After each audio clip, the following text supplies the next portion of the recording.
Yeah. What up, boy? What up? Thanks for doing this. Come on, man. I appreciate you. Yo, first of all, before we unrelated. Uh-huh. This is just I was driving here and was like, this is a funny story I'll share with y'all when I get here. Okay. I took a shit so long today. I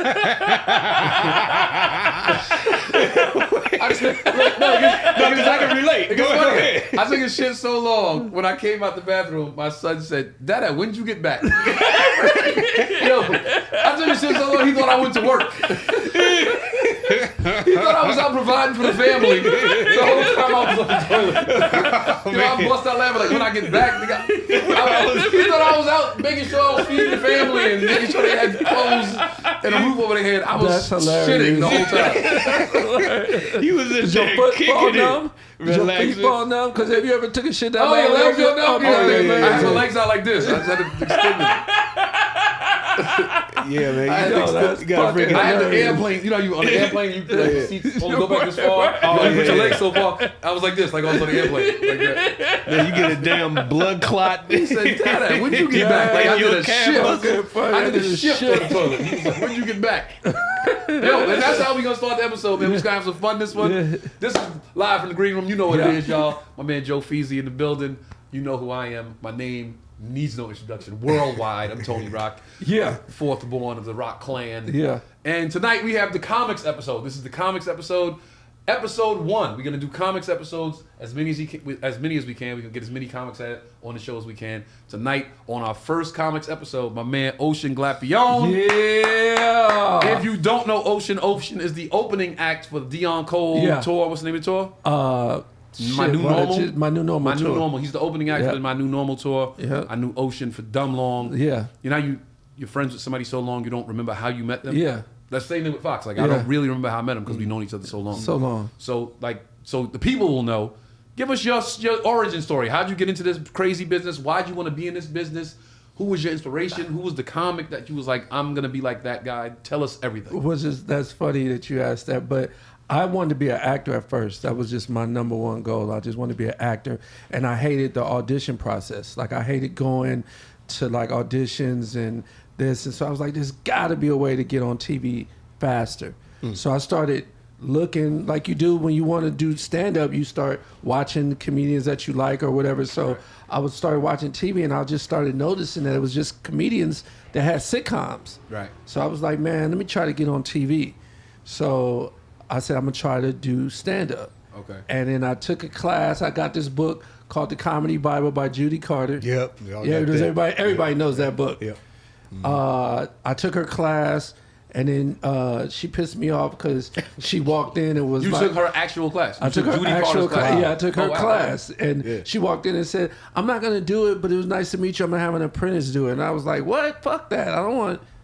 Oh, she's not gonna teach. She's the not class. to teach this class. She's gonna have somebody else that she likes. She showed up to tell you. It's like, yeah, she's like, if you go, this is Tony Rock's master class. You come in and go, hey guys, thank you for doing Oh, it, so and she just signing came. up. She came to get the money. Yeah, I'm gonna have Joe Fox teach the class. I like Joe Fox, Right, but right. I signed up in your class. Wow, that's crazy. Wow. Yeah, so I was mad. I didn't really. Okay, stay so in the let's class. go. Let's go before you go even further. Yeah. Let's go a little bit further back. So, like, where were you when this decision came? Were you born and raised here? You from no. where? Like, go. No, I'm from go New all Orleans. the way back. Yeah. New Orleans.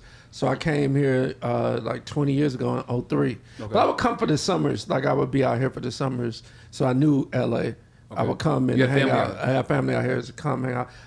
I used to hang out with Damon Wayans Jr. Like we just was cool. We in the same neighborhood, or he would come over. He was rich. His family was rich, but he would come to the hood. What are you coming to the hood for? Because he wanted to be. Oh, you want rich kids that wanted to be street? Yeah. I mean, yeah. It was up down like we talk about it all the time. We was actually in Miami talking about it. Like he used to come to the hood like all the time. And so I would come every summer and just hang out. And then I finally made the move in 2003. What was that? What was that spark that said I'm going to LA? I was like, I can't be in New Orleans anymore. What was the job you had? I have Taco Bell. I think I was at Taco Bell.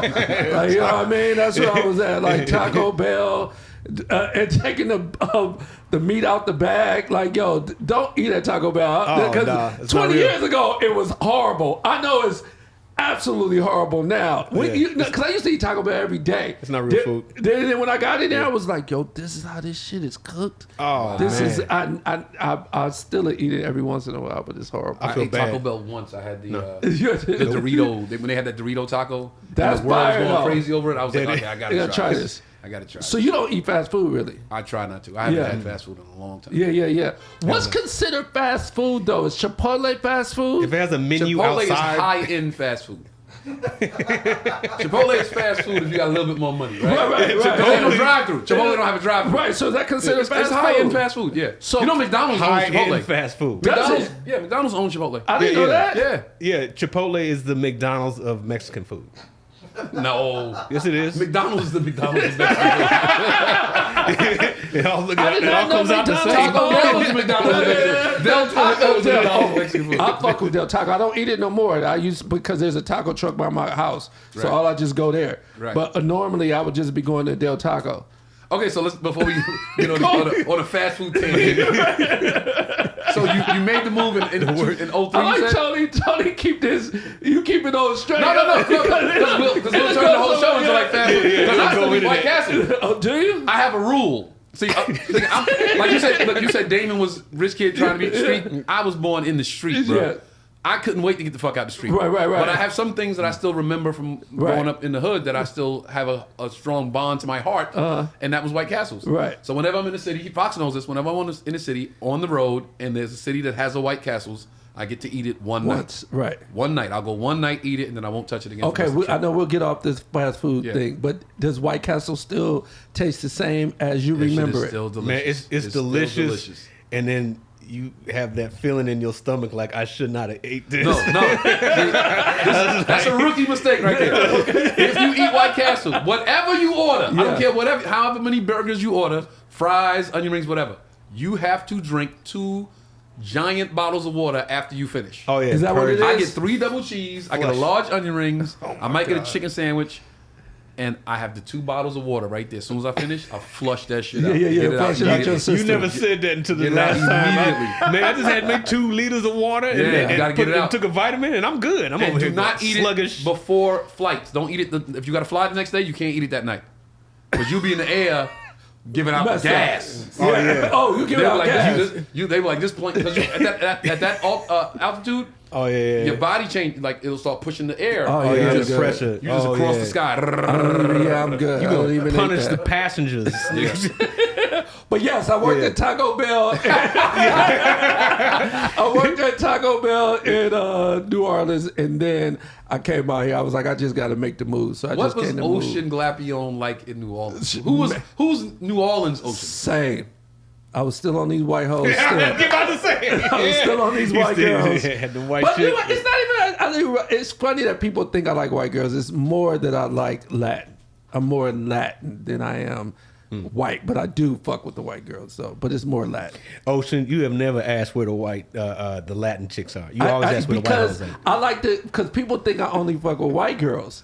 So I just So you allow fuck with that white to girls that happen. pass for Latin. Ass. I mean, just like my last girlfriends have been just Latin. Like it's all Latin. been Latin. But I still was fucking with white girls in New Orleans. It's the same. Ain't shit changed. I said, what was New Orleans Ocean like? Like I was, outgoing. I was fun. I was on these white hoes. That's like his mission statement right No, there. listen, my first crush ever was in the 6th grade from this white girl, Cassie. I can remember her right now. Exactly what she looked like, everything. Yo, okay, now I'm gonna take it back. Okay. Ready? Young Anthony Rock. Yes. PS 277, Garrettson Beach, Brooklyn. Right. We went to. My parents wanted us to get a better education, so they thought it'd be a good idea to send us to a different neighborhood for the better school systems. We ended up going to a poor white neighborhood. We grew up in a poor black neighborhood. We ended up going to a poor black neighborhood. My crush in 6th grade, Susan Tattershaw. Susan Tattershaw. I was in the 6th grade. She was in the 5th grade. She was white. I was black. And here's the interesting dynamic. We both knew, even at that young age, we both knew that there's going to be problems with us talking. Really? So in school, we wouldn't talk to each other. I would be in line to get on the school bus at the end of the day, and she would be in line, like, waiting for the parents to come, and we would do this. And she would go. Or she would do this to me, and I would go, okay. And I would get home, do my homework, and asked my mother if I could use the phone. You know, you got to pull that cord in the bathroom and hold the door and talk to her all night. Susan Tatasciore. I don't know where she is. I never spoke to her since I got out of 277. But we, even at that young age, we knew like this can be problematic because my school was super racist. So I was like, yo, this is gonna be problematic. Damn. So who talked to who?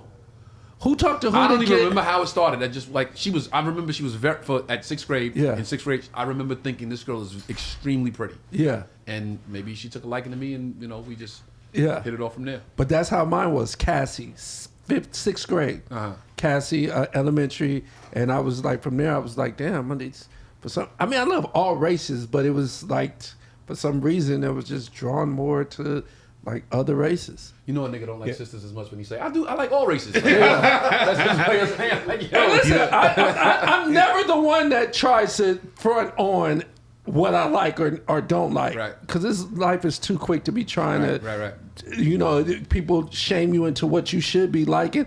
I will fuck with black girls. I do like, I'm just what I prefer. We're trying to walk it back. This nigga's on the unicycle. I will, but I mean, you know. It's like when racist people say, I do have black friends. I got black friends. Yeah. I ain't racist. I got black friends. Really? I got my black friend. Yo, you know live what? from the green room. Hold up. So we're going to take the first break. We'll be right back with more live from the green room. Yeah.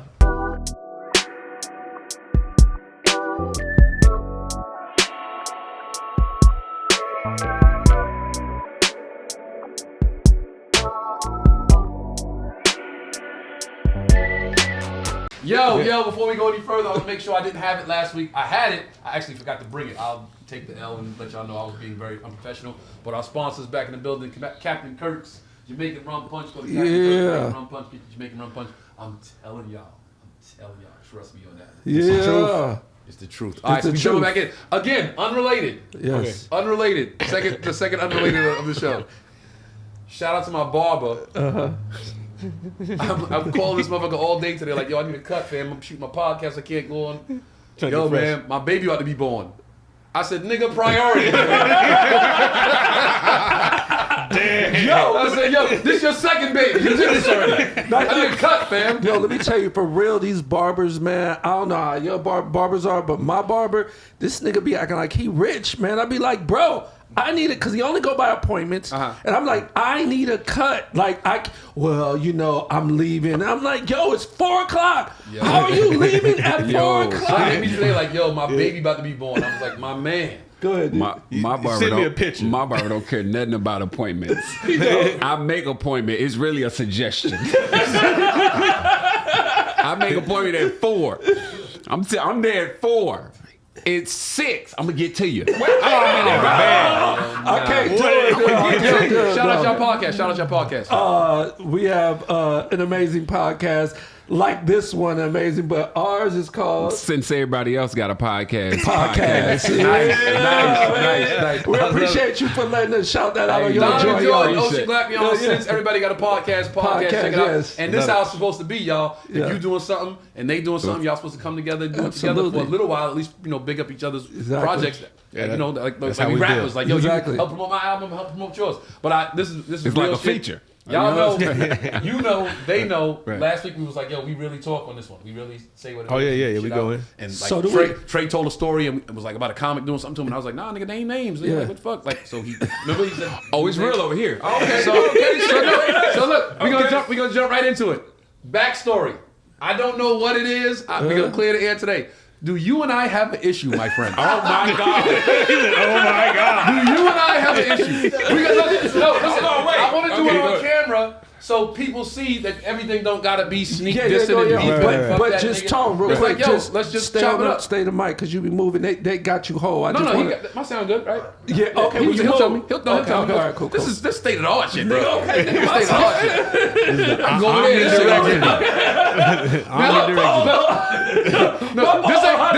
This ain't the Taco Bell mic you was talking to. Exactly. This ain't the drive-thru mic. Listen, so backstory. So a couple of times I've been around. Yeah. We've been in the same space, and it's just been a little tension. Not like we're gonna take it outside tension. Yeah, right. And tell me if I say anything. If I say anything you disagree with, you just cut me off. Say less. It's a little bit of tension, and I'm like, Right. yo, like something's up, right? So my first thought, not trying to be crass, because I know we got female viewers, but I always think like maybe we fucked some of the same chicks. We had to fuck some of the same chicks. Because I'm not trying to be crass, but I touched a lot of chicks. So I'm thinking like, yo, maybe it's the tension from like, yo, he fucked with so and so. You know what I'm saying? And now I fuck with so and so. Or maybe I thought it was a chick got in your ear about me, and you just felt some kind of way. It's funny that you say that.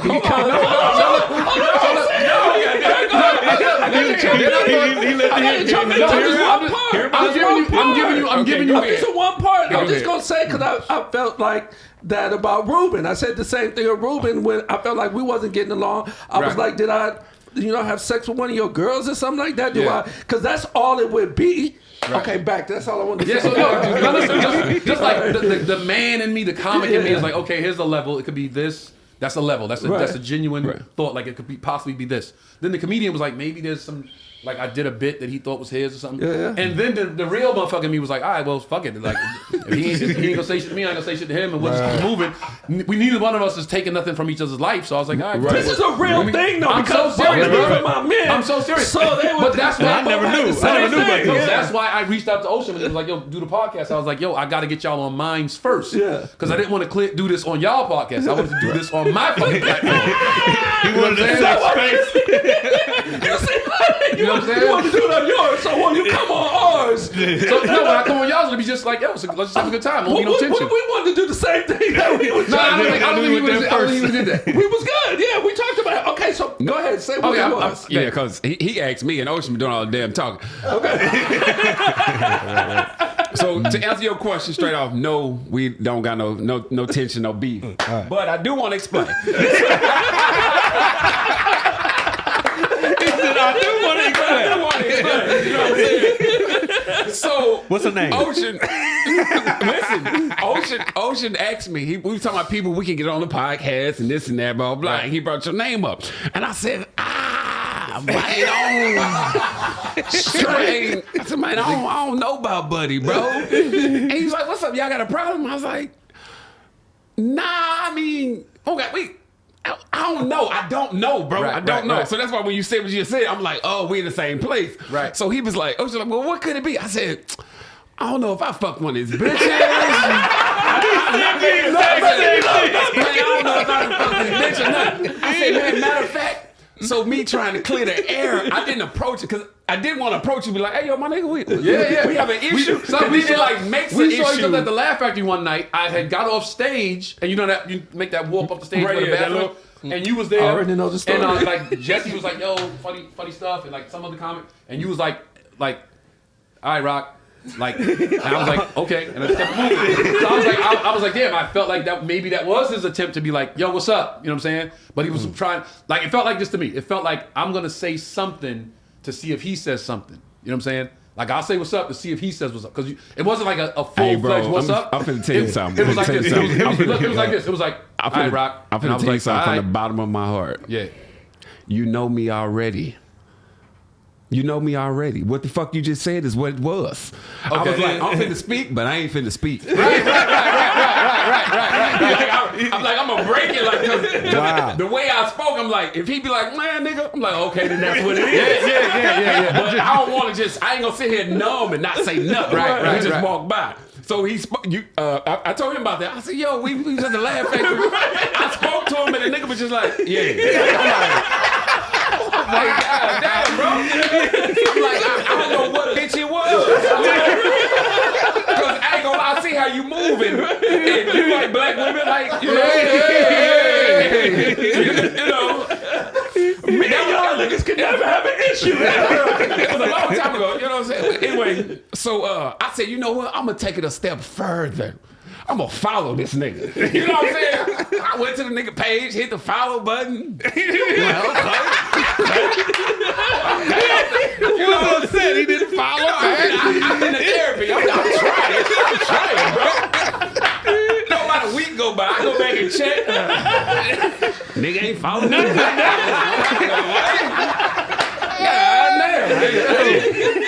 Am I doing too much? Yo, son, I swear to God, we should have did this shit on stage. We should have did this on stage. No, this is great though. This is great. Man, love. We both just didn't know, and it was Right. That's hilarious. And you know what's crazy? It's so crazy because there was no like. Here's the point where it could have been. It was just like nothing happened. It wasn't like we was at that party that night and that might have started it. It was nothing that was.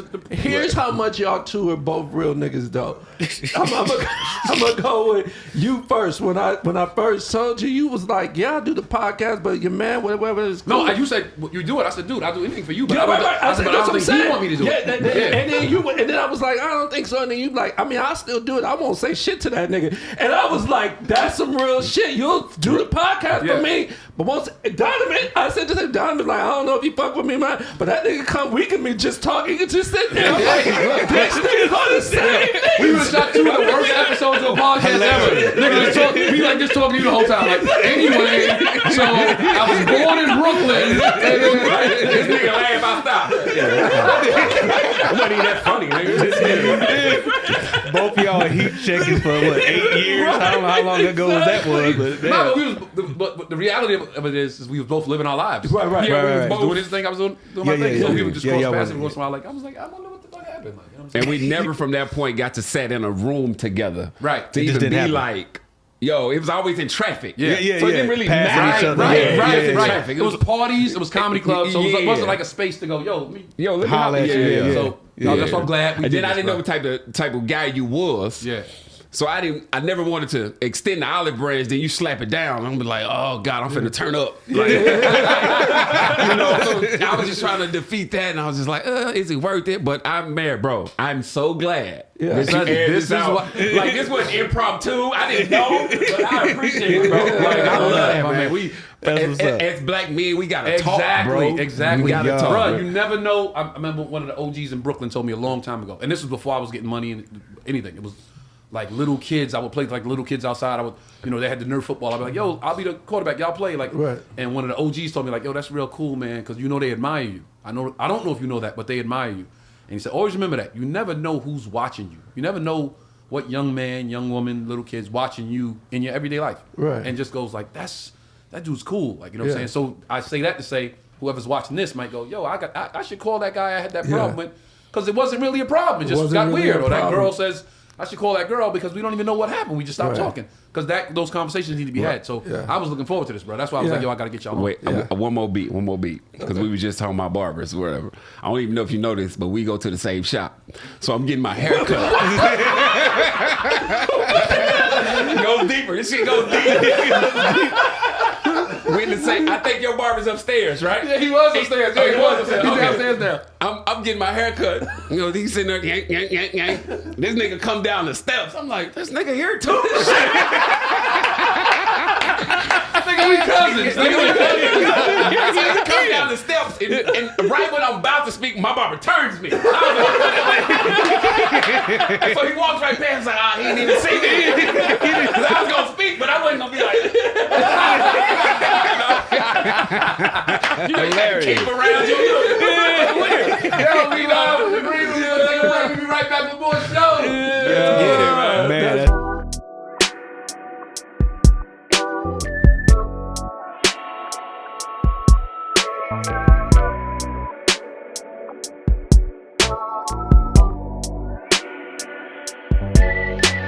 Yeah. We back in the green room, y'all. We back in the green room. What was your Trey is in the building. I don't know. Yeah. How did you come up with the name Live from the Green Room? It started off, we was on the road during the weekend. Like, we do a Thursday through a Sunday or whatever. And that Sunday night at the end of the show, after we already sold merch, got paid out, we would sit in the green room. If we had food or drinks, whatever, we just like recap the weekend. And then I went on live one time and was like, yo, we live in the green room and the shows was dope. And we started talking about stand-up. And I just put the phone down and that shit was people just logging in. And then one of my man Shy, shout out to my man Shy in Atlanta, called me like an hour later, like, yo, son, that's a show. I watched that whole shit. Y'all was really saying some shit about comedy that I did not know, giving some insight into shit that people don't see. Right. And the green room, for us, y'all know that's our space. Right. Yeah. People don't get to see what goes on in the green room. Right. People they have no idea what really goes on in the green room. Right. So we giving them a little bit of an insight into the green room of a comic. It's dope. You know I what I'm love saying? it. So That's dope. I love it. So when I get that, when they send me that big check and we, a national televised TV, we'll go live. Right. So we'll call it live from the green room. And that green room is special, yo, to a comic. Like when you the headliner or something and another comic come and it's respect, it's like, yo, hey, Rock here? Yeah, he in the green room. I done been in that green room 1,000 times. But it's like, he mind if I come in? That's like now it's my living room till I leave. Yo, I'm still like that. I went to see y'all that time. I went to see him and Dion one time, and I was in the audience, and he came out, and I was like, "No, that's y'all space." I'm like, "Going, man, come on, the green room." The green room's sacred. Even as a comic, I know it's sacred. So as a comic fan, if I go to your show, I'm gonna sit in the audience until I get the thumbs up to come in the green room because I know how special it is. And we've heard stories about comics walking in other comics' green rooms, and shit went left. Not cool. No, Dion, he would never have cared if it was like y'all, but like there's comics who'll be like, yo, who the fuck, why would you think you could come in here right now? Why would you even I don't even know you like that. What's the worst club? Green room. The worst club? Green room? When shit like that happens. Like, what do you mean? People come in? Just walking in. I just want to see if you say the same thing you said. I think Ontario is like that. Really? People come in, Ontario, people come in. I say Houston. Houston green room. That's right by the. It's like right there by the stage to the left, and any too much right there can get heard. So it's like, hey, I can't even kick somebody out quietly. And Houston's green room is too small for how big that room is. Like Houston's green room is tiny. The stage is, the whole joint is like you can shoot a special in there, and they got a small ass green room. Have y'all done Atlanta Comedy Theater? We've done it, but I don't remember. You get there, open the door, 10 niggas in there. Really? Smoking, eating your I've shit. never done that. They eating your fruit basket like, yo, what up, Rock? Like, yo. For real? Yeah, it's like, what are y'all doing When you here? said Ontario, I'm like, clearly he never been to Atlanta. No, I've been to Atlanta, but I don't remember. That's where the TV is. Ontario green room is too close to the stage. No, Ontario is... No, that's behind the audience. Behind the curtain and everything. Which one where me and Fox was talking? Oh, that was, Brea. That was Brea Improv. Yes. Okay. The new Brea? The new Brea. Yeah, because remember, the stage is here, then you got to go down the stage. It is close. Yo, they do their sets, I'm on stage, I hear the chicks in the green room, I hear like, yeah! Like, I just stop my show like, hey, yo! Right. We can hear y'all! No, that's not what you said. I can hear you. That's like what you said. That ain't what you said. He just gave a PG I can hear you! Nigga said talking! Y'all opening for fucking Shane and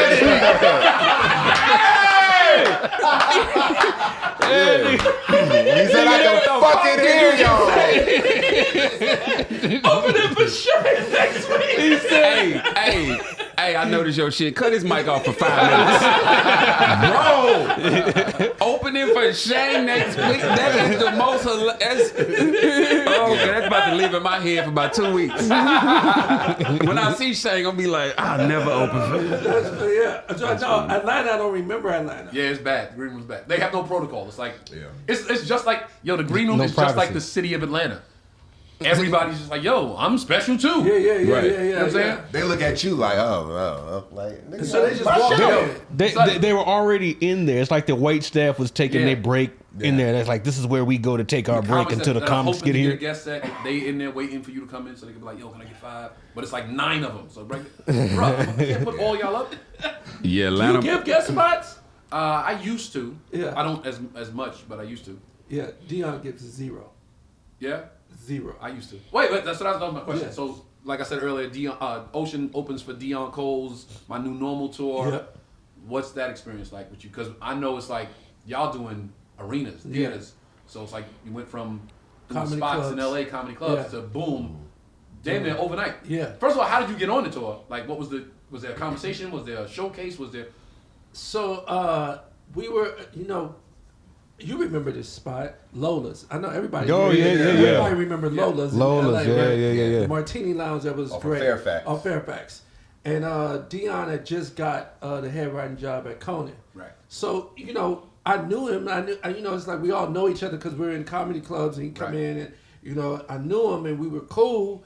And when he first got it, he walked in And I used to get free drinks there. All I had to do was tip the bartender. This nigga's the king of free drinks. Free drinks. I'm drinking for free. Mother is drinking for free. So that's what it was. You just tipping. And I told the bartender when Dion walked in, I was like, yo, man, like, give him the same love. And he was like, all right, cool. And so Dion used to bring a gang of people. We used to be in there just lit. And me and Dion would just be in there every week, every day, in there laughing, because D used to drink a lot. Right. So we used to be in there just having a good time, people, just cool. We became real close. And then some reason they shut down, not because... Nigga, that's why they shut down. For some reason. They was like, wait, these numbers ain't adding up. We in the red every month. Man, you shut down the spot, man. Still went, you know... The bartender got a tip, but the club didn't. So I then went to like y'all closing. That's fucked up. Jump to the Rolls Royce. That'd be cool. So I moved over to El Compadres. That's my spot now. So I'm at El Compadres, and I'm walking to the bathroom, and Dion is in the back with like his agent and his play sister or whatever. And I see him, I'm like, oh, D, what up? He was like, well, I hadn't seen him in there. He's like, what up? And he was like, yo, we started talking. He's like, I got some work for you. And I was like, oh, okay, for sure. He was like, call me tomorrow, and I'll tell you when. And I'm like, all right, cool.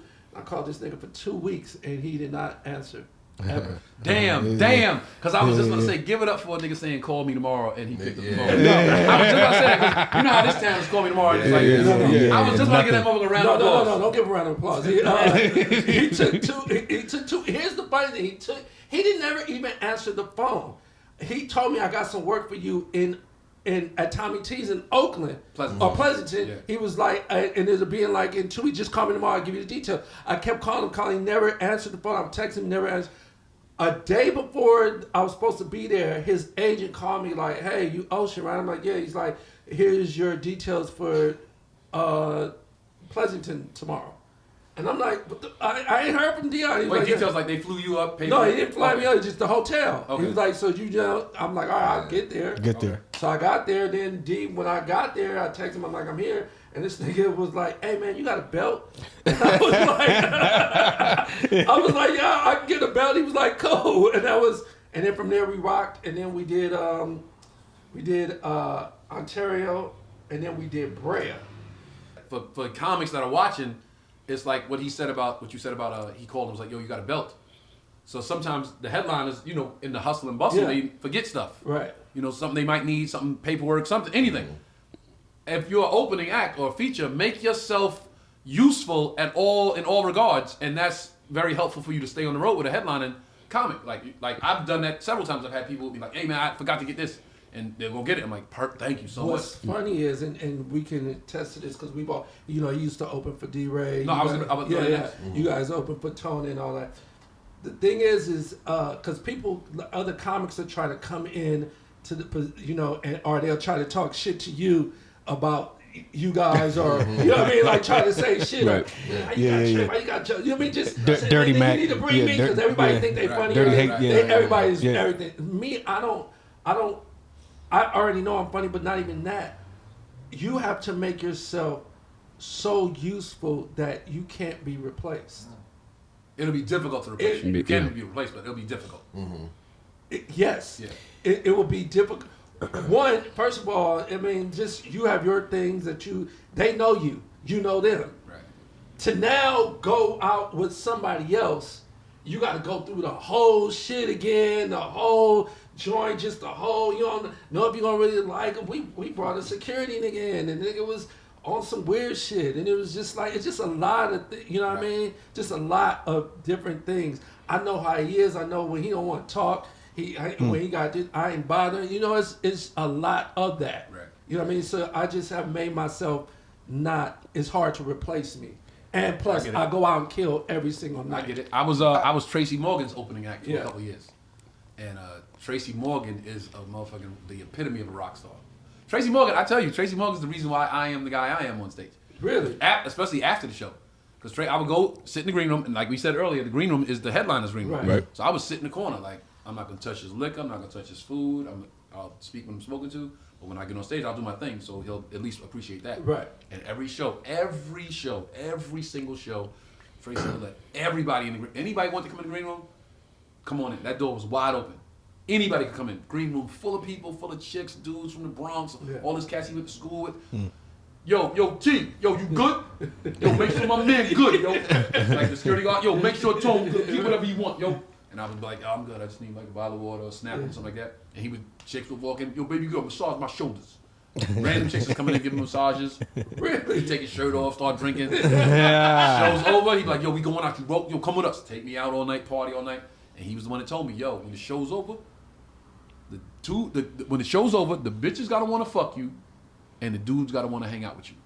That's how you know you did something. That's what's up. That's how you know you did something. When the show's over, and the guys are like, what are you doing after this? And the girls are like, what are we doing after this? What are we doing after this? You know what I'm saying? Tracy gave me that. And Tracy was like, yo, when they put a camera in front of you, and the mic is in front of you, give them a show. Yeah. Always give them a show. Tracy was the guy that turned me into the fucking monster that I became years later. So, I got a question for you and for Donnivin. So, when you started, really working and going out on the road, did you ever get other comedians say, yo, how did you ever get to go on tour with Dion or whoever else you were touring with? Did you ever get those questions, and how did you answer it? Because it's like, I've gotten that question. I said, I can't just tell you how I did it because it's going to be different for you. Right. So have you ever gotten that question? Yeah, I've gotten it. You got it? Yeah, I got it. I toured with D-Ray for quite some time. So people ask me like, yo, how was you and D-Ray on the road? And we all know D-Ray and his love for females. And and I would always say, I told D-Ray this already, so this ain't nothing new. Okay. Yeah, every time y'all niggas too scared. They give me disclaimers. I bet you ain't tell him that. We don't think that. Shit that I said, D, no. So D-Ray, any girl came in the green room was his. Right. I don't care if he invited the one he knew and she brought two friends. Like normally be like, oh, she brought a friend. No, nigga, sit down. Those are mine too. You mean like on some Nino Brown shit? Is it the world is mine? No, he was never a bully about it. I just know who I'm dealing with. Right. So I just left it alone. I'm like, okay, go ahead. Like, like we kind of got different tastes in women anyway, so it really didn't even matter to me. But I learned so much from dude, like what to do, a lot of what not to do. He made me stronger on stage. Like it'll be Saturday, we do the Thursday through the Sunday, it'll be Saturday night and he'd be like, hey, do another 30. Not the same 30 you did the first show. Wait, what? They're like, ladies and gentlemen, Donnivin Jordan. Like, wait, what you mean, another 30? He's like, yeah, just give him another 30. Yeah. And I'm walking to the stage, looking at my phone. Not that I don't have it, but the first 30 was structured. Now it's like, I'm thinking, okay, you bump your head a few times, but I was getting it. And I was getting it in Sunday. So then I just started like, they ain't really come to see me. They came to see him. Dude, okay. But let me be funny and create at the same time for my own platform. Then we got to a place of where he fired me. You got one of them girls, huh? You got one of them girls. Fired me, but we finally talked about it. This is how I got fired. I felt like it was like some Destiny Child shit. Destiny Child, when the first group got fired, they didn't know they was fired until they saw a music video. They was watching TV, they saw a music video, they was like, wait, who's even? So that's how I felt when I got fired. I thought a nigga was in Detroit or somewhere. I was like, did he replace you with Brett? We had a show. Did he replace you with Brett Riley? Wasn't Brett Riley opening after him? After you? He kind of came with us sometimes, and then he was hit him. Yeah. Okay. But I was the only one with him consistently. Okay. So then I got fired. I called the road manager. I'm like, hey, yo, what's up? He said he going another route. Which I wasn't mad at, but I was just mad at it wasn't a conversation. Yeah. It wasn't a, hey, bro, in a couple months, I'm probably going to go another route, blah, blah, blah, blah. Because I had just got a new spot, a new whip.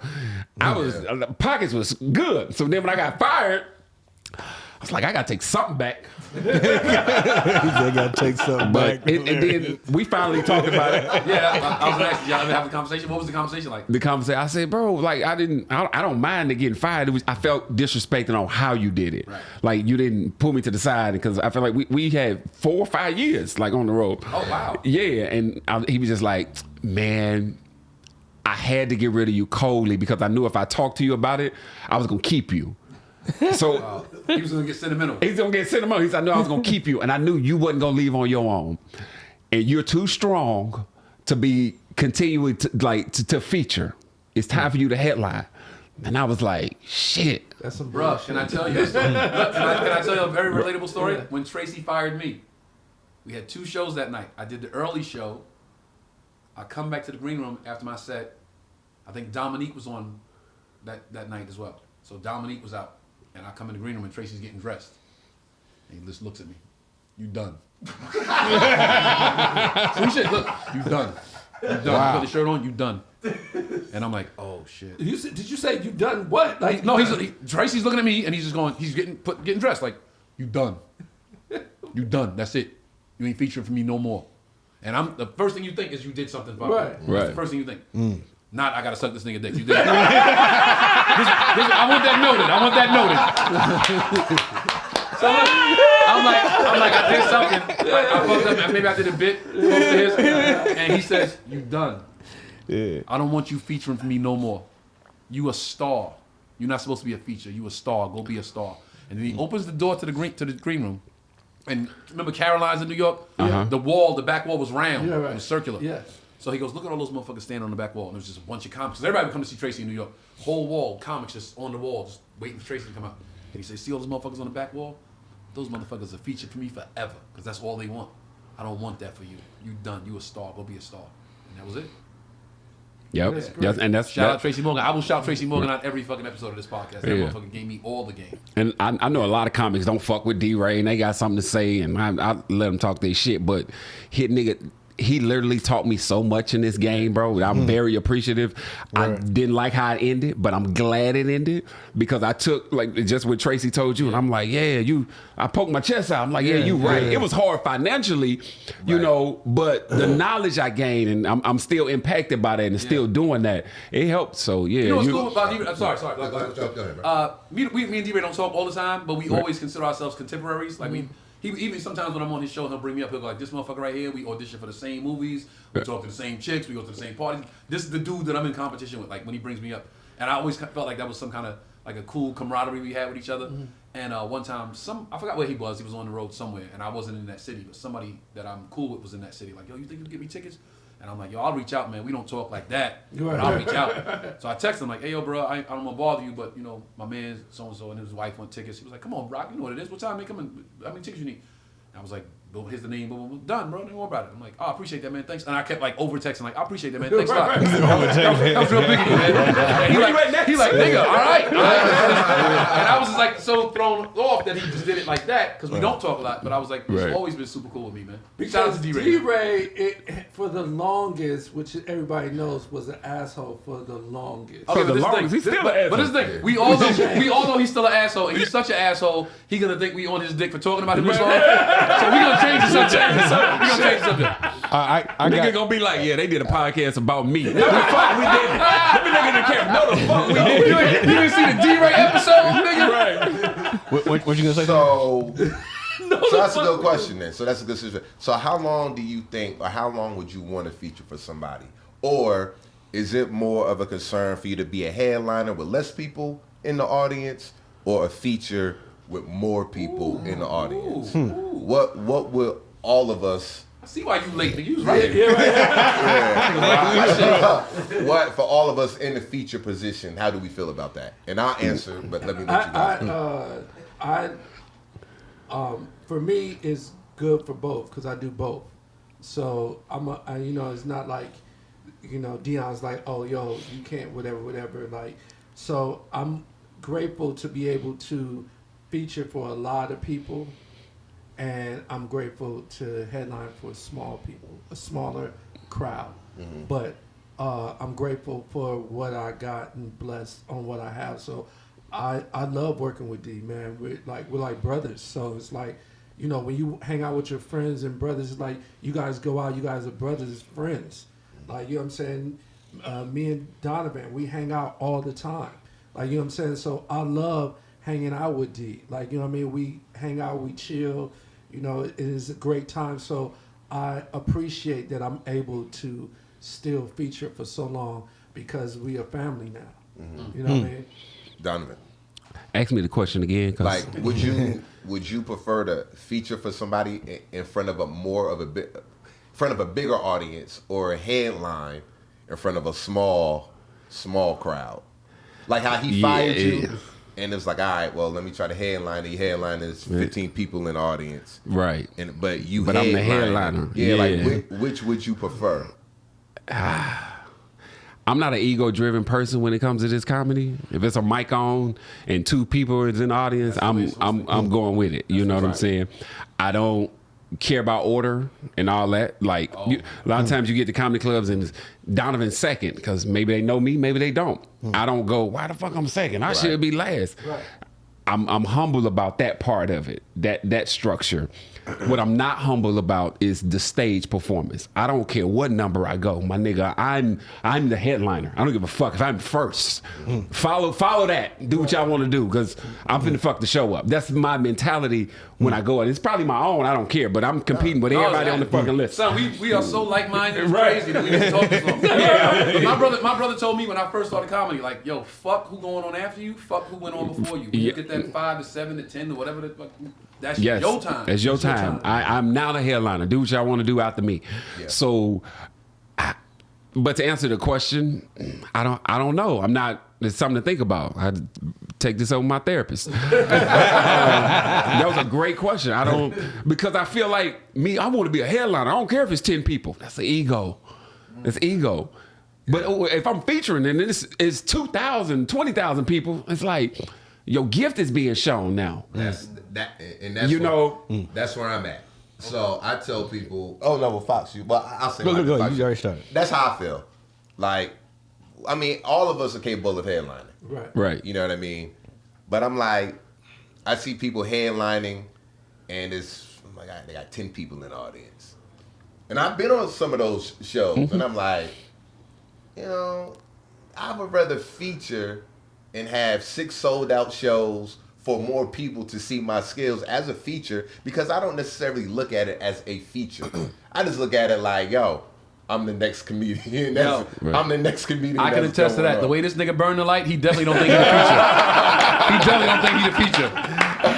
The way he burned the light, look. And I ain't saying that based off the light. Headliner A.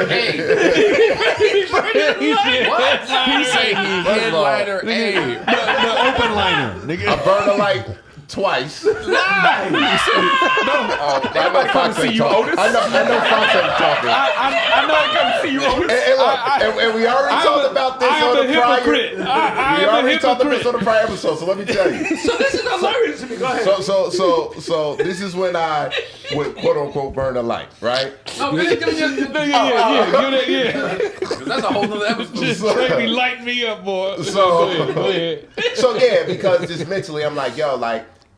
For me, it's not about the ego. It's not about the title. It's about being able to share your gift in front of as many people as you possibly can, whether you're doing 30 minutes, whether you're doing an hour. I never felt like I have to have that, you know what I mean, that title. Especially if I got fired tomorrow, then I'm like, all right, well, I gotta figure it out. But I would, like, at this point, I'm like, yo, like, I know right now that I don't have the I guess the fan base to sell out, enough any shows right now. So I'm not gonna put myself in that position, and I don't really want to.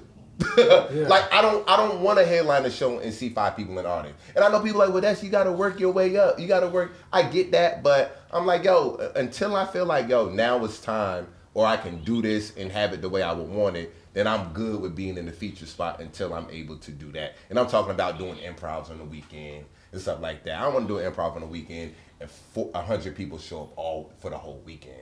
That won't make me happy at all. Let me say this real quick. He treats y'all treat him, y'all are camaraderie together.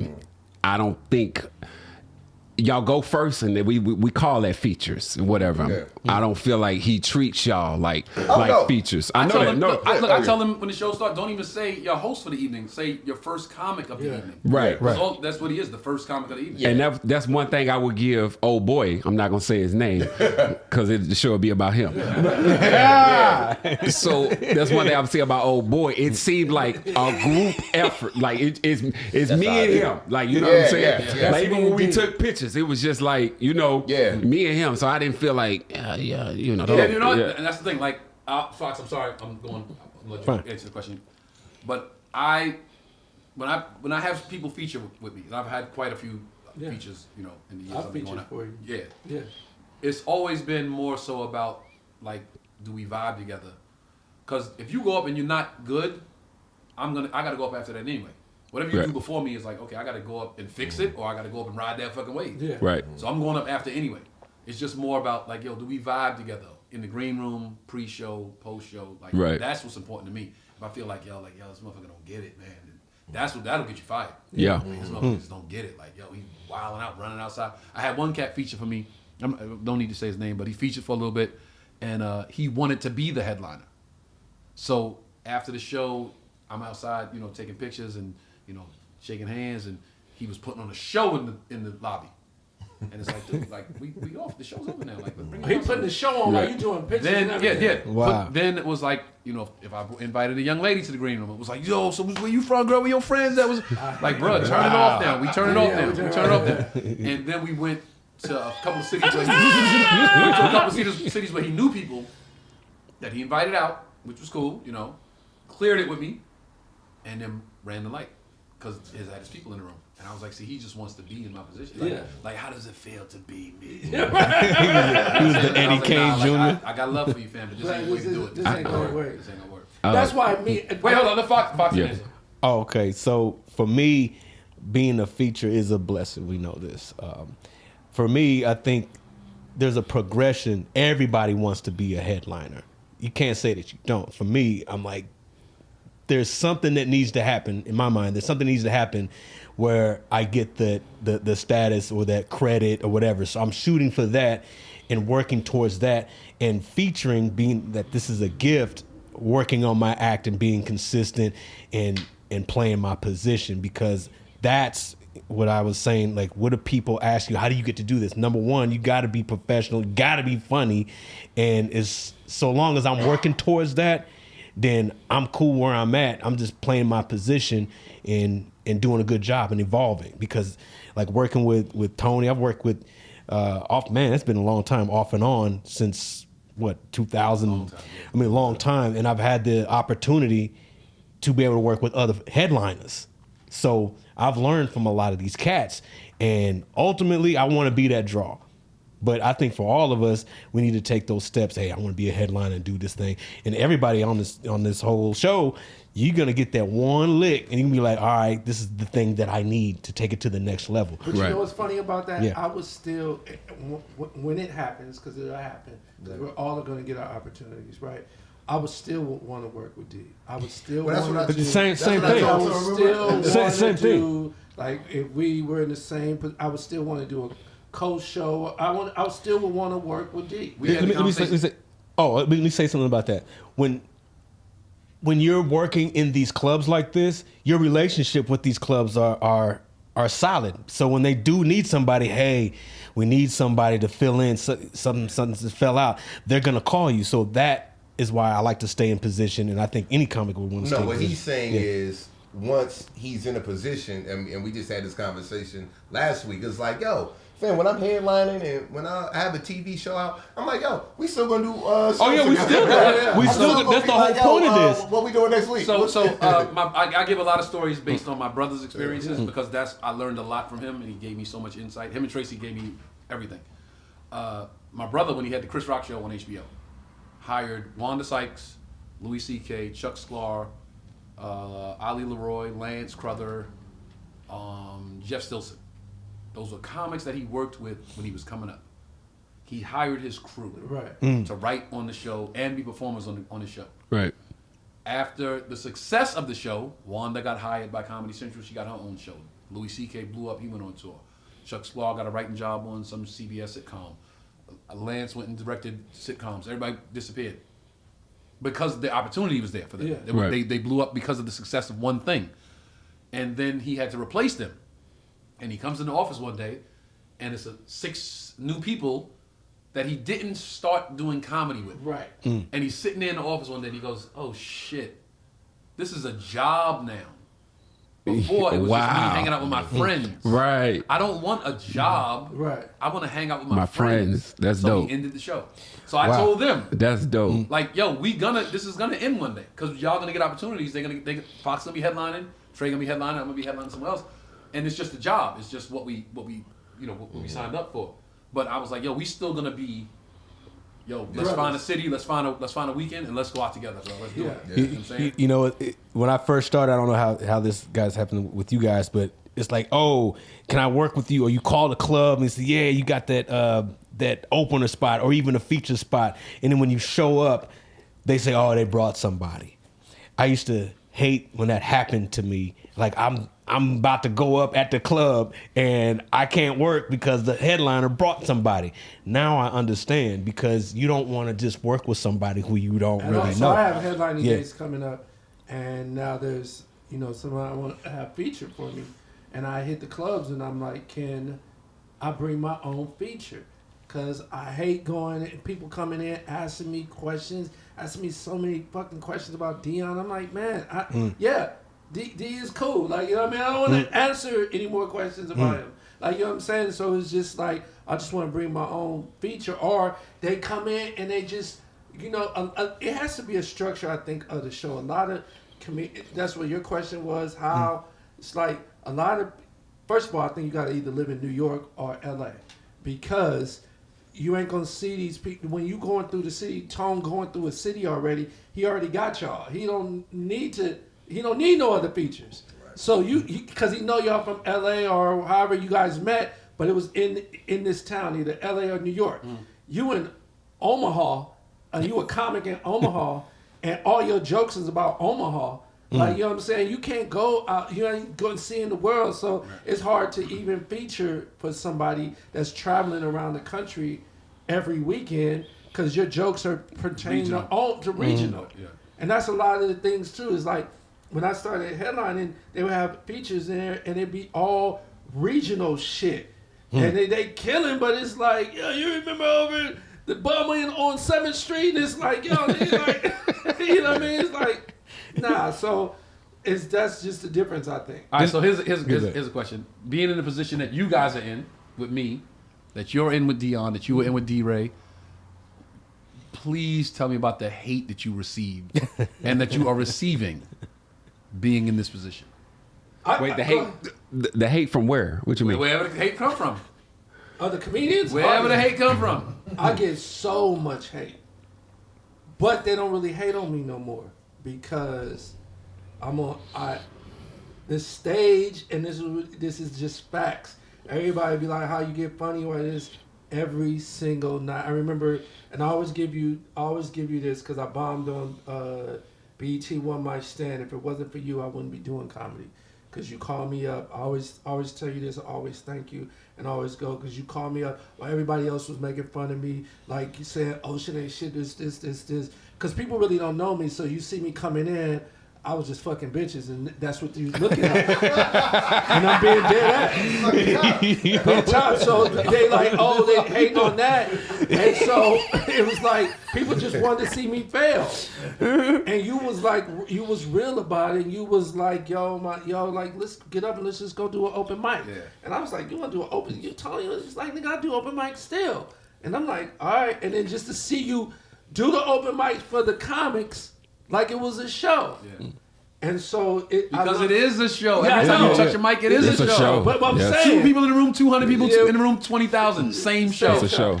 So, and that's something I had to learn. I didn't always have that. I'm not gonna lie and say, but I had to learn that. But I got that from you. I got that from Dion. I got that where I was able to watch. And now I get hate, but you can't really say anything because the jokes match. Like I was gonna say that you hadn't seen me in a long time, and then you saw me, and you was like, nigga, your swag way different. And I was just like, it's because I've been on the road with D, and he a lot. I go up and do 30 up top. There ain't nobody. I'm introducing myself. Oh wow. You know what I'm saying? I'm doing 30. You know what I mean? I'm in the God mic. Give it up for Ocean. I go up. Hilarious. 30. He's like 30 up top.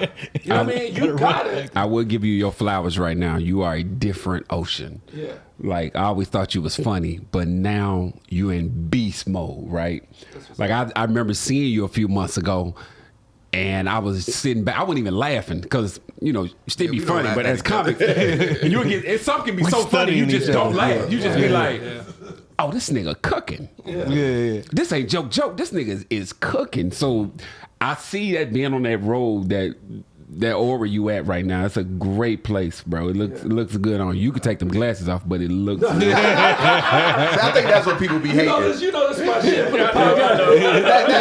That's when people start hating. Yeah. You know, comedians, they like, nigga had glasses on the whole time. The whole time. I wear No, I know, but I'm just saying, comedians would hate him. They would go really to Dion all the time and hit him up, and he would tell me, he'd be like, dude, I want a new 30. Same thing D-Ray did to you. He came to me. I remember it. We was in Pennsylvania. He was like, I don't want to hear no old shit. Do 30.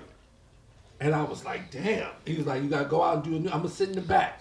And he's like, you ain't doing new shit. I'm going to come up there. I'm going to just walk on stage and start telling my shit while you up there. Hilarious. And I'm like, damn, all right. So then it just make you he's like, every year I write a new hour, you got to have a new 30. Every single year. These people are coming back to see us all the time. That's what's going to separate us from everybody else is my new hour, your new 30. It can never be the same. Right. And so that's how it is. Now it forces you, because you see him writing a new hour every fucking year. I'm like, I got to do the same. I can't be doing this same, my son dancing jokes. Like, and then now people online be like, yeah, I seen you indeed. This is my third time seeing y'all. Like, this y'all so funny. Y'all come with new material. And that's the truth. You just have to, he always says, our job is to write jokes. We ain't out there doing concrete. We ain't out there slaving over no shit. We ain't working at McDonald's. We ain't doing none of that. We telling jokes. We chill. You know what I mean? So you gotta tell those jokes and kill. And that's where. So now I don't really get no hate no more. Okay. Yeah, man. Here's the thing about LA, and then I'll address the question with the haters. Comedians are the most hating group of people you will ever fucking experience. Yeah. I mean, and that's what we around. All right? It don't take nothing for a comedian to hate. First thing when you walk to comedians, they look at your outfit. You know what I mean? They look at the kind of girl you got. So a lot of comedians hate because a lot of comedians won't shit before they became comedians. So they hate niggas who got swag. Message. Prior to the jokes, prior to being on stage. Right. They hate niggas that had swag and had confidence. You got some comedians who were who they were before they even touched the mic. You know what I mean? Then you got comedians who became who they were once they touched the mic. You know what I mean? And those niggas hate on the niggas who was like, nigga, I've been fucking tens, nigga, when I was in middle school. You know what I mean? I've been me.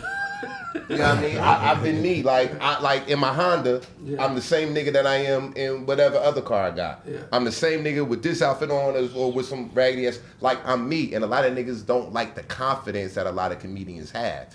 Then you got the comedians that got the fake confidence where they gotta, you know what I mean? So you can't really go off of why of who's hating. You know what I mean? And a lot of comedians gonna hate on your funny. You know what I mean? A lot of comedians, and everything ain't always hating, but comedians are very hard, constructive people, and they judge people like that. But you can tell the difference between constructive criticism and hate. Comedians will sit in the back waiting or hoping that you take a L. They don't want you to, they like, yo. And if you're doing good, they like, God damn, shit. I thought I was going to be able to, you know what I mean? I love it. Like, I saw you at the Laugh Factory in Long Beach. And you was killing. What was the first thing I said to you when you came on stage? Yeah. Oh, that's good. Because I don't care. Your success ain't my success. It's true. My success ain't yours. So I don't never, like, I like Donnivin, I'll be like, yo, I asked him, like, put the Donnivin's hilarious and funny and just, you know what I mean? Like, because I don't have no hate. Like I love all of us, so it don't. You know what I mean? But unfortunately, man, it ain't. It's so clicked up out here. And everybody just got their own agendas, and you just can't really worry about. Like, I don't really have people hate on me, cause they don't really have no reason to. But I know, I'm sure there's probably some kind. I've never had nobody. This nigga open up for Tony. How this nigga get this position? Because at the end of the day, niggas out here know that I'm one of the funniest niggas out here. I put that on everything. Like my comedy will back up any. So, and to go back to the nigga who didn't have a name, who we not gonna name no more, that's how, like, how me and him met. Like, it was on we was at the Improv, and I was talking, and he said something like, hey, man, you gotta shut the fuck up, man, boom, boom, boom. And I'm like, hold on, fam, like, I don't know if you know me, but you don't really know me in that sense to come at me like that. Right. And he was like, what, nigga, what? He's like, I'll put you up on stage right now. I'm like, nigga, I've been trying to get up on this. I'm like, if you want to threaten me with some stage time, like, let's do it, please. You know what I mean? Because I ain't do this room in like a month. So, yeah, let me go up and do it. And Corey Hogan was like, whoa, he was like, yo, what's happening? And he was like, yeah, like, they was talking loud. I told him to shut the fuck up. And he came at me like, nigga, don't be talking to me like that. And he was like, Corey said, yo, that's a comedian. And D was like, I know. I just didn't think he was gonna say that to me. And from that point on, he'll see me. We've been, we were just mad cool. But it's like, I don't know, man. When people know you a beast and know you good or funny, any one of those three things, because they're all three different things, beast, good, and funny. But when people know you can hold your own on stage, they won't hate on you as much. But what comes with the territory, man. Yeah. That's how you know you're doing something good. I haven't really had too much hate that comes direct. That's what I'm about to say, man. It's like, look, I treat everybody the same, and I try to be good to everybody, try to be cool with everybody. Not that that's a bad thing, but I've heard a couple things. Like I've heard a couple things. How Foxy is that? I'm like, I don't give a shit. Like I just don't give a shit about someone who's gonna say some shit like that to me. Oh, Fox did such and such. How did he get? Because I work with Faison. I've worked with Guy Torrey. I've worked with those two in particular, other than Tony. And people would ask about that shit or how do you get to do that shit? And I'm like, because I'm funny. Number one, and two, I'm a professional. I know how to do this shit. So I just let that shit roll off my back. It doesn't happen that often, but the little shit, I was like, what the fuck? So does that happen to you? Or a chick try to say something like you were talking about. Comedians say something about your funny. I'm like, what? I mean, who are you to judge my act? I'm like, who are you? Right. Like, who are you? What do you do? I don't give a damn what you do, but I don't care who you are. You ain't got nothing to say. So, right. So I haven't gotten that hate, like someone try to take my spot or something like that. Yeah. No, I have had that. I was on the road with Guy Torrey, and he just straight up told me, he said, man, a lot of niggas are trying to get your spot right now. But that's not them saying it to me. He's just like, look, yo, man, you in a coveted spot, man. Hey, live it up, be professional.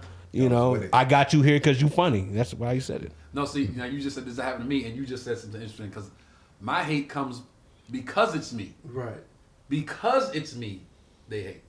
So, how you said, they were like, how did he get on that spot? I had one, and this just popped into my head. One time I was doing a show in Chicago. It was one of those ensemble shows. So it's like 5-6 comedians on the show in Chicago. And the promoter was, some local cats that had some money. It was like, we got a bag, we're going to do a comedy show and make some money. So it wasn't like a real big production. It was like some dope boys probably. And dude called my manager, and it was, going over particulars like the hotel and what time y'all land and what time you're gonna get picked up and you want to do sound check and all just the regular stuff. And he says like, yo, what's up with Tone and homie? And he's like, who? He's like, yo, I don't think they got a problem. My manager's like, I don't think they got a problem. I don't think Tone even like no dude like that. Right. And he's like, yeah. Then my manager's like, why are you asking? He's like, yeah, because homie called me. He was from Chicago. He saw the show was coming to town. 5-6 comedians on the show. He didn't have a problem with nobody else being on the show but me. Right. Was he on the show? He was not on the show. Okay. But he called the promoter like, yo, how you gonna have a show in Chicago without me? So and so's on it, not a problem. So and so's on it. He didn't say, how you get Tony Rock on that show? How Tony Rock on that show? And the promoter was like, yo, I seen the nigga when he was in Indianapolis. I saw him when he was in Columbus. That motherfucker was murdering. Right. So I was like, I'm gonna book a show and put him on it. You know what I'm saying? But homie only had a problem with me, and we never like I don't know the cat. We never had an argument. Like who is it? Mike Bonner. Oh, okay. Yeah. Mike Bonner. Mm-hmm. Okay. The short older nigga. Listen, bro. I I know who he is. I know what his face looks like. I know Mike Bonner. Yo, he called him. And listen, just so we clear here, my manager told me the story, so I didn't hear it from the horse's mouth. Yeah. So I don't care for the I didn't say that that's gonna come later. Yeah. I only did that because you said you. Yeah, but no, we name names. We name names. Yeah. So he called.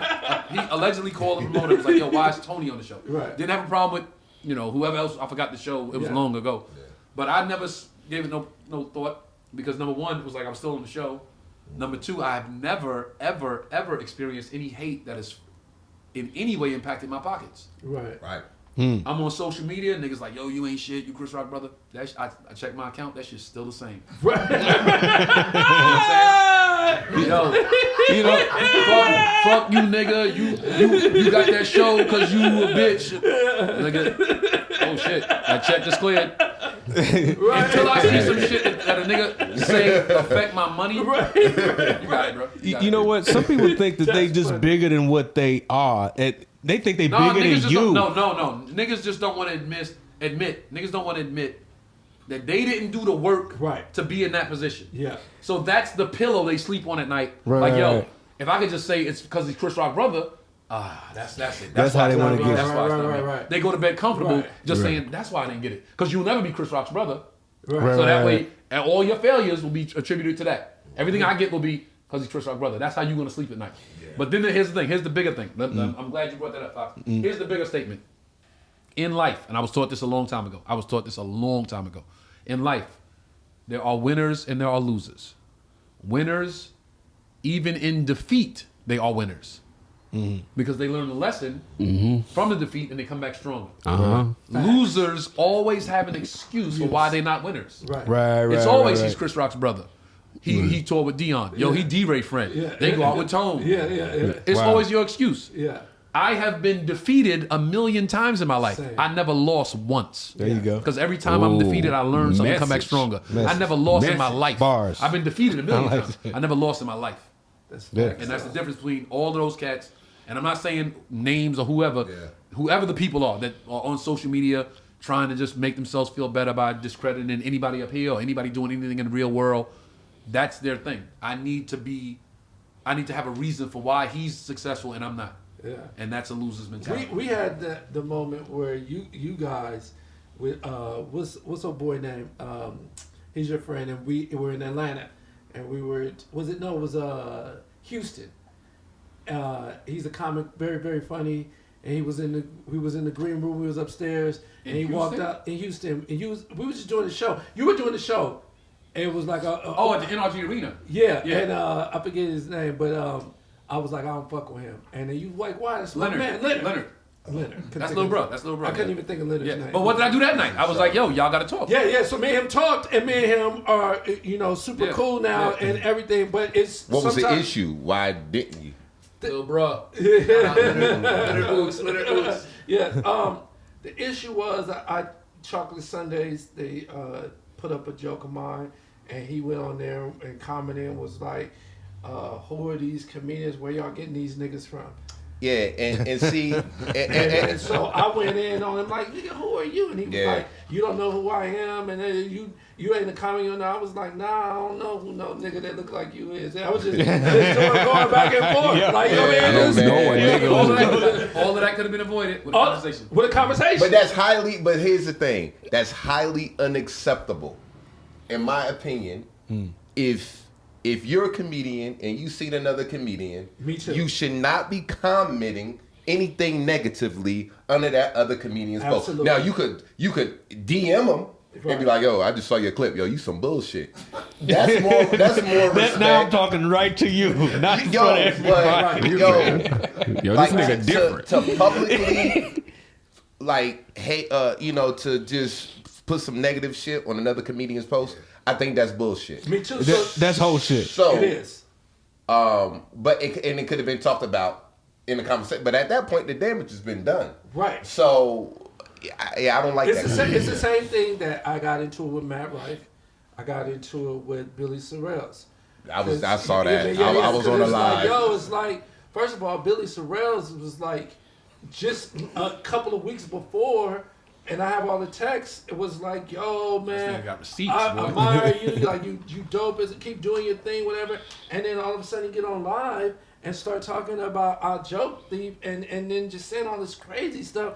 And I shouldn't even let myself even have gone there. Yeah. But I had to. Same thing with Matt. Matt, we was in the pandemic, and I told you the story on my podcast when Matt hit me but he hit me on the page and was like, "Oh, y'all are fire spreaders or whatever this." And I'm like, "I don't even know you. Like, why are you even on my page? You don't follow me. Like, you know, anything like that." And then to put that on my, we're in a pandemic. We don't know what's happening. Right. Yeah. You know, we just trying to figure it out. So I'm like, "Yo," and he started, "You trying to bully me?" I'm like, "No, let's just meet up. Let's just have a conversation." Because you can't say what. I'm like, let's just have a conversation. And he was like, "You better ask about me. Everybody know." Remember I told you that story, Tone? I hate when a nigga say ask about me. I'm not. Who am I asking? Who?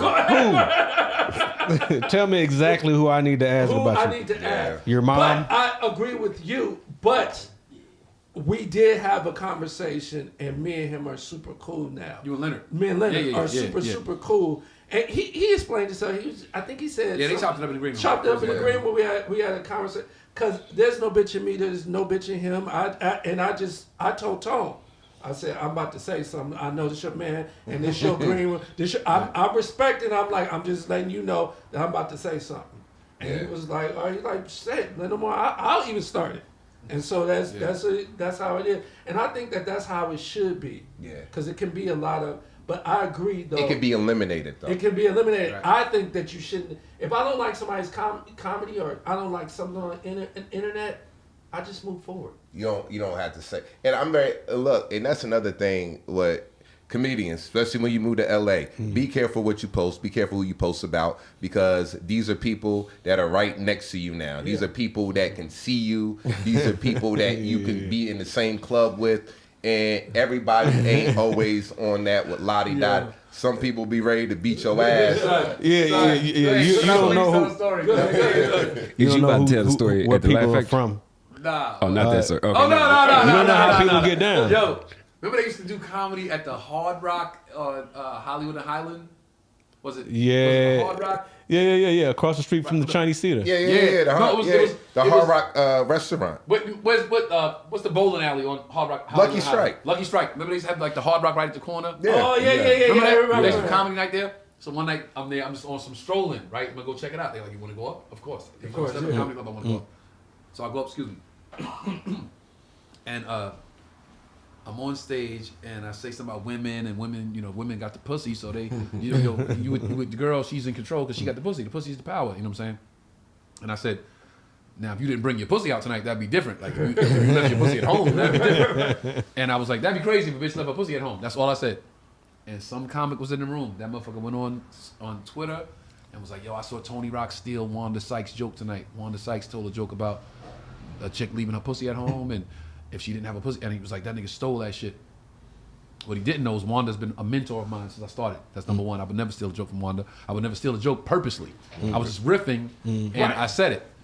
But at that point, I was like, "You know what, nigga? I got time today."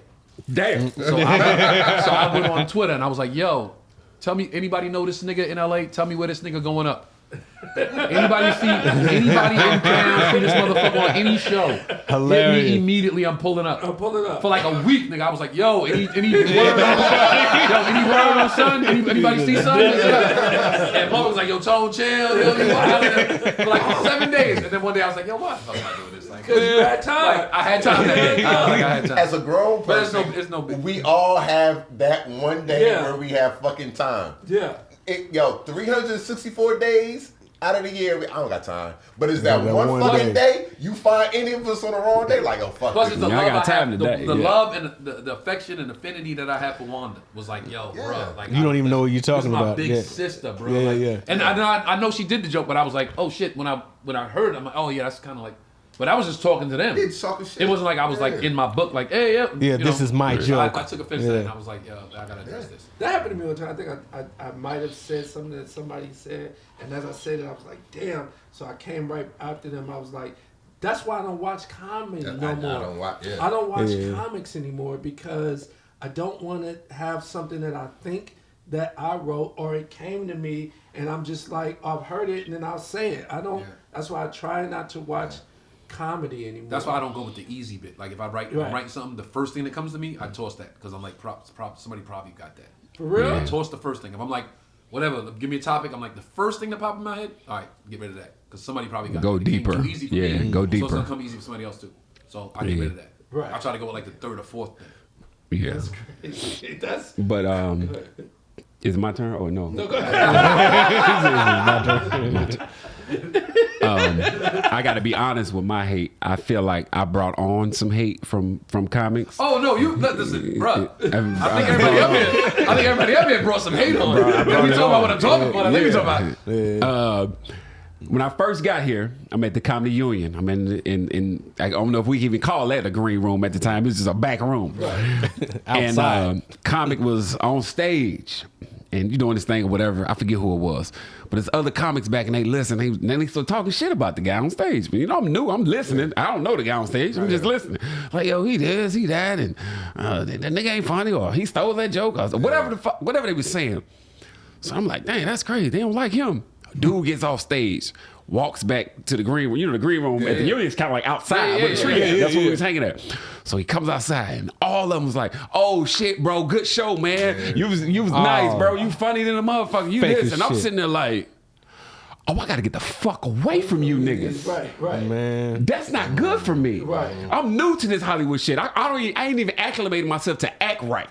So if I don't get away from you niggas, I've been done something to somebody. You know what I'm saying? Right. So I just, like Ocean said, like, you be like, bro, you don't got no comedian friends. None, my nigga. And it stemmed from that night. Wow. And I said nothing is wrong with having camaraderie with comedy, but I'm finna go in. I ain't really speaking, but to very few people who I know, you know what I'm saying? Right. I'm ripping on stage. I'm probably in my car before the crowd sit down. Like, I'm gone. You know what I'm saying? So that came with, yo, who this nigga think he is? Yeah. That nigga don't speak. That nigga, like, I'm like, I don't got no problem with nobody.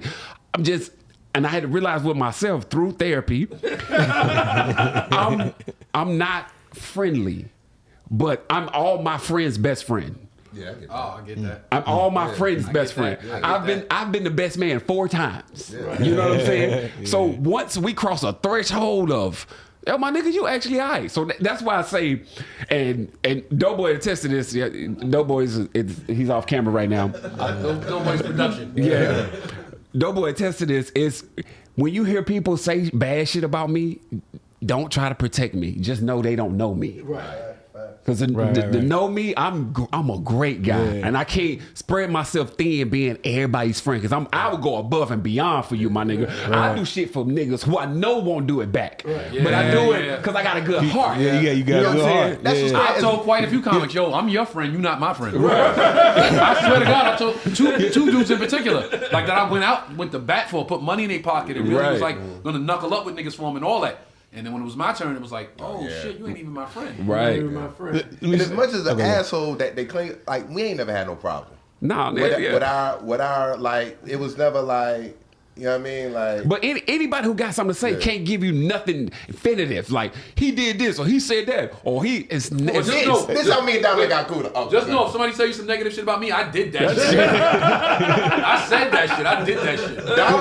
We got cool because I came to the Comedy Union with Lisa Ray, and Donnivin came to me after this and was like, "Hey, nigga, how you get Lisa Ray to come to the comedy?" I said, "Come on, nigga, you don't know who I am.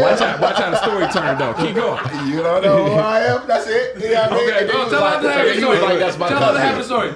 He didn't know I was playing Protector at the time because this had nothing to do with comedy. But Lisa Ray's my cousin. So I already know that. How you? It's like, he was trying to get him. Don't worry about it, nigga. Just come to the wedding, nigga. I was just like, nigga, this is my cousin. Like, this ain't the regular, you know.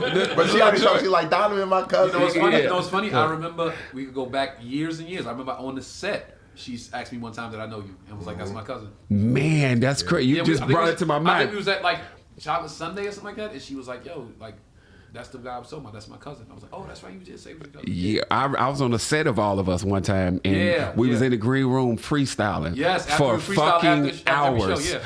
I had no more rap in me. I was like, these niggas, it's been 30 minutes of freestyle, and then come back around to me, and I'm like, in the dough, on the floor. I gotta go. All right, here's my next question. Ocean, I know you for many, many years. Many years. You getting money now. Yeah. You said when you start getting money, you're going to fix your teeth. What's up with the teeth, bro? Hey, get him, Ocean. Get him, Ocean. I know some shit. Get him, Ocean. I see he got that liners. I got these Invisalign. Yeah, he got that liners. That's what Shout out Invisalign. Cut us a check. Wait, I got Invisalign too, right? Hey, I'm done with it. Last year I did it. We all was trade up. Yep. We all was I trade did up. mine's to the bottom. Mine's right here for the bottom. Remember, my bottoms was fucked up. Mine's are done. My bottoms was like more, approachable now. Right. Hey, let me ask you this. Did your benefits pay for it? Did you have to peel off that $4,000? I pulled out that $4,000. Man. What y'all should have done was got it free like I got. How did you get it free? A model. Well, I went with Candid Smile, which is a Invisalign. Yeah. And No, it's not. Go ahead. same shit. It's not. Living Uber, motherfuckers.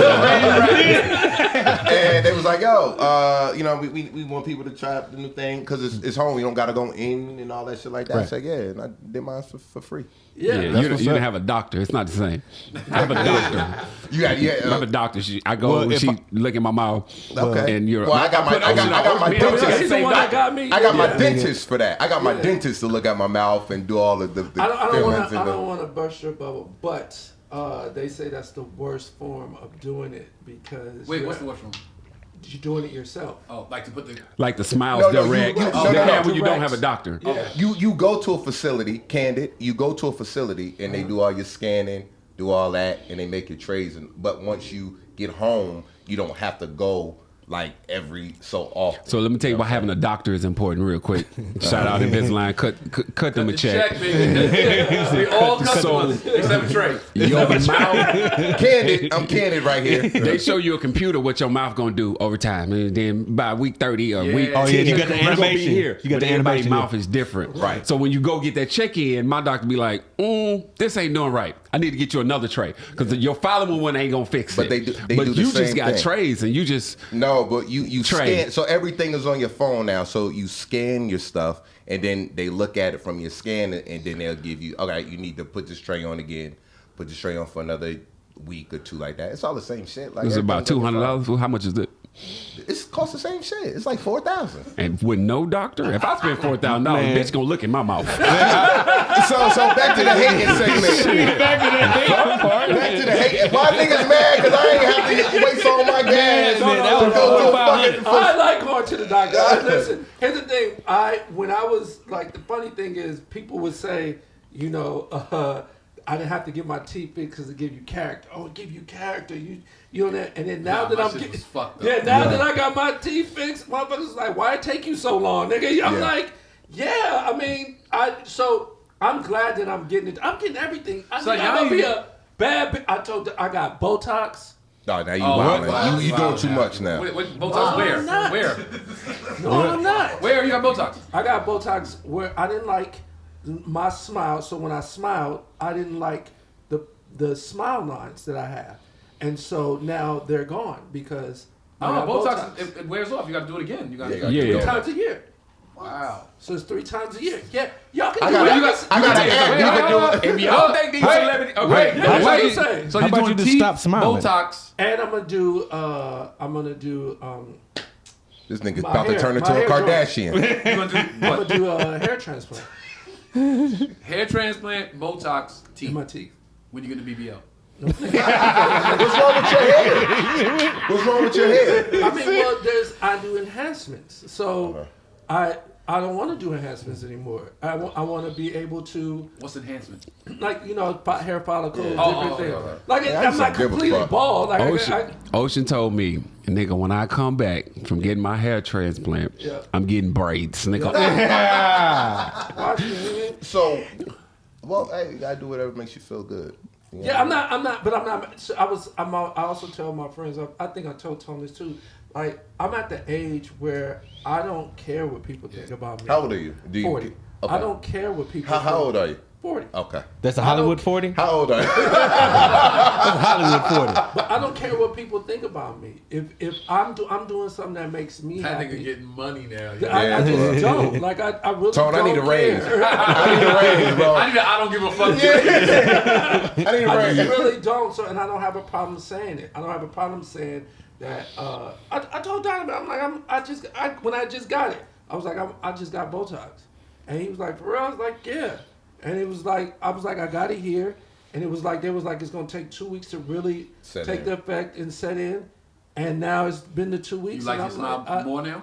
My smile, I was cool with my smile, but I started noticing because I was talking to this girl recently and she was like, send me a picture of your smile before. And I was going back and I had no pictures because I wasn't smiling. So it really was affecting me. Yeah. Subconsciously. Yeah. Wow. Which I didn't even know. Wow. So I would just take the picture and I'd be like, whatever. Now I'm smiling big as fuck. That nigga smiling like he done. Yeah. Yeah. But facts. But it make me happy to smile. I love people, so I'm cool with people. I'm cool. Again, I don't really care what people. That's why I don't have a problem saying it. Yeah. But any girl you meet got shit done. Yeah. You know what I mean? Like, so I didn't like certain things. I'm not going to make my face look different. Right. I'm just going to put it in certain spots that I didn't like. I didn't like the smile. So I did that, and now I'm happy. Oh, she's going to come in here with abs next week. And I work out. Yeah, I do too, but I don't got my abs. My teeth was fucked up back in the day. Was it? I got hit in the mouth with a baseball bat when I was wow. like 16, 17. Damn. Yeah, so my shit was cracked across here, and the two down here was pushed back like that. Damn. And for years, I was like, that's one of the questions. Like, I'm like, I wish I could just like sit my parents down one day and just like, let me just ask y'all some questions about. He said, how come why you y'all didn't never get fix my my teeth? teeth? Nigga hit me in the mouth with a baseball bat over a chick. Damn. Yeah. So I'm glad. Have you ever done that on stage? Ever said that on stage? Nah. Oh, because I wrote a joke. I don't want you to think. No. You got hit with a baseball bat too? No. I'm saying I wrote a joke about, I asked my mom why she never got my teeth fixed. And she said, because you told me you didn't want it done. And I'm like, out of all the shit I said I didn't want done, that was the thing you picked. No, I just assumed because I have so many siblings, it was like, yo, that wasn't in the budget, nigga. Right. I was like, homie, we really felt for you, but you had 9 siblings. It wasn't in the budget. I know your mom was like, can you eat? You can eat? Oh, it's fine. But yo, like getting your teeth fixed in like middle school, I think it's a bad investment because I had braces in middle school. Oh, wow. And then after, when you young, you lose your retainer. Yeah. So your shit starts spreading. Last week. Yeah, right. So it's like as an adult, you know what I mean? I think it's, a lot of people who had braces, they end up getting some more shit done anyway. So my son has braces. You said I should have waited. You probably should have waited. Like my son had braces in middle school. His teeth look good now, but this nigga don't wear no retainer. So I'm like, yeah, he probably gonna have to get some other shit done when he's like 28. How your son doing? How old is he? We didn't have that conversation. Man, he's great, man. How old is he? He's at that age where he's an asshole. I was telling Dope. How old is he? He's 13. So it's not cool to hang out with dad no more? No, it's cool. He just treats his mom bad. So it's like, he, like, I don't even know. It's not even the same kid because she's always calling me like, yo, your son is this, your son is this. And I'm like, what? And then one time it was on the phone and I guess he forgot I was on the phone. And he was talking to her crazy. And I was just like listening for 5 minutes. Man, y'all went off on this dude. That's another half. That's another half of. You got kids? Yeah, I got twins, 2 boys. Yeah. How old? 2. Oh, you just okay. I just started. I got a 3-year-old. Yeah, I seen it. I can follow you. Yeah, I know you. Yeah, I'll follow you. We're gonna set up a play date, bro. Let's do it. Man, I was like, hey, this nigga love his son. Hey, he got him all the time. Man, I need to get me. Bryce is what, 20? Bryce is 23. 23. Man, I need to get some He kids. just got a car. Yeah, I saw that. Yeah, he got his car. He got a new car. I helped him get his first car. Yeah. I took him, but like 2 years ago, flew to Maryland. Was like, all right, yo, you gonna put the car in your name, but I'm gonna help pay for it, pay for your warranty, all that shit. So he was having some issues, and I said, all right, well look, he was panicking. Dad, I don't know, man. He had a Honda, man. The engine going out. They saying there's gonna be some shit in the. He ain't say shit, but it's gonna be, it ain't gonna be worth nothing. I said, yo, stop panicking, relax. And I said, take it to CarMax, see what they're gonna give you. So he took it to CarMax. They gave him more than what it was worth. Bet. So you already winning. So he went. Yes, he went last week. Him and his girlfriend. He did everything by himself. Nice. He had the money, all that. I was just on the phone talking to the GM. Like, yo, listen, don't screw him over. I was asking the questions, how many miles, boom, boom, boom. I was like, yo, sound pretty good to me. And he went, got the car, drove it off, man. So my kid is he's growing up, man. Joe, you got No children. I'm the only person in this room that probably don't have no kids. We got to get Joe some hells first, man. Make sure we got to get Joe in the house. Right make sure y'all watch the the Live from the Green Room episode when we have the dating coach in here. Help Joe Fox get back in the game. Yeah, we got to get Fox back in the game. Y'all want me to get a hoe so I can have some kids with that hoe? Is that what you're saying? At this age, Fox, you got to get whoever you can get pregnant. Hey, Fox, don't let them rush you, man. You got time. Thank you. You got time. What's the old guy name? Just had a baby. Al Pacino got a 9-month-old. She getting $30,000 a month. Yeah, but I don't get got like that. 30,000. 2 years. 2 years. Yeah, like 2.5 at this point. But yeah. Twins, right? Twins. Yeah. Okay. Two boys. Dope. Yeah, man. I ain't gonna get got like that. I ain't child support. Mother good, y'all. Oh yeah, we good. She's a great mother. You know. A great co-parenting situation. Y'all together or? Stay on my business. He said, if you follow me, you like, know. When it's convenient. What's it, man? When it's convenient. Let me tell you. Cut the shit out. I'm not saying this has been the best episode of Live in the Green Room so far. The comics episode, episode 1. Not episode 1 of the podcast, but episode 1 of the comics episode. Yeah. This is what happens when a bunch of comics just get together with a few drinks and start talking. Yeah. And I want y'all to plug everything y'all want to plug. Like, Donnivin, you go first. Whatever you want to plug, bro. Of course, the podcast. Since everybody else got a podcast. The podcast. Also, what else am I doing? This is the part when you in Hollywood Social media? And you try to make yourself more important than you are. But it's not that I'm not doing nothing. I'm the worst at talking about my own shit. Yeah. Like I'll just be like, I ain't doing nothing. Nigga be like, nigga, I saw you on the fucking show. I'm like, oh, I forgot about it. Get this nigga to promote our podcast. I'm surprised he's doing it right now. That's crazy, boy. That's crazy. Let's go back to the hate. So, at Donnivin Jordan, DONNIVIN Jordan. I know my mama spelled it wrong, but I appreciate it if y'all spelled it right. At Donnivin Jordan. Also, DonnivInJordan.com. I got merch on there. I got shirts and sweaters. I'm proud of myself. That story goes on. We probably don't have time for me to tell y'all, but thank you. At Donnivin Jordan, DonnivInJordan.com. For whatever y'all need. Mm-hmm. Just touring. My new normal tour. Man, just been out there trying to sell this show that I wrote. So that, like I said, now I wrote on some stuff with Kevin, the 2024 year review. Okay. So just, man, just 2023 year. 2023 year in review. Okay. Did some work with that. It comes out Peacock. What date? What's up? So I think it's New Year's Eve. Okay. Yeah. So just working, man. Trying to get these Latin girls, not the white girls. No, just having a good time. You been on here lying before I got here? I like Latin girls. I keep. Oh yeah, you do. Yeah, you do. He knows. I like, that's your preference. My preference is Latin girls. But also want to say this. Damn, Mr. Black. You missed a lot. You were late. Yeah, bro. Yeah, you But late. you can find me on all social media under Ocean Live. And again, our podcast, since everybody else got a podcast. Joe Feezy. Joe Feezy is right there or right underneath there on Instagram, Facebook, and Twitter, but I don't follow Twitter anyway. I'm booking something. I just had like 3 auditions come up. And actually, I booked a commercial, so I can't say what it is right now, but just look for my face.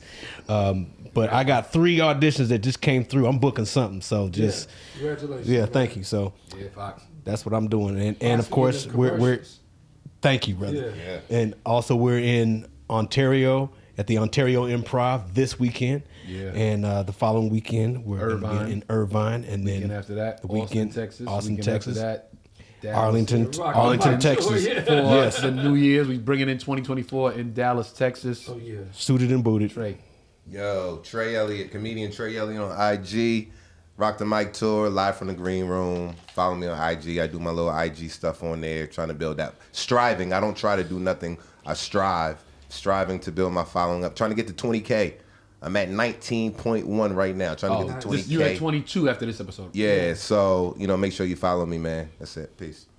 And Tone? TonyRockComedy.com. Tony_Rock on Instagram. The Rock the Mic Tour. Ocean says his tour is the hottest tour going. I say my tour is the hottest tour going. I say in every city, yo, the Rock the Mic Tour, the hottest tour going today. I stand on that shit, yo. We in Ontario, we in Irvine, we in Austin. We bringing in the New Year in Arlington at the Arlington Improv. And they don't know this. I just got 3 new offers today, so we are officially booked into July as of right now. Oh, wow. Into July. Yeah. So we going to July. Congratulations. Any dates come after that, got to come after July because we booked, yo. We ready. Y'all booked from here until July. July, bro. Wow. Yes. Booked and busy, baby. I got a week that I'm doing a cruise. I'm doing the Capital Jazz Cruise. It's a week-long tour. So I'll be by myself. I won't be with these guys, but I count that as a tour date for me. So I'm booked in July. I might be on They got a few openings. But I'm booked in July. Charleston, I love you. Peace. Yeah. He said, Yeah, baby. He got that. Man, y'all niggas was lit. That's it? Okay. Yo, love you. Good shit, bro.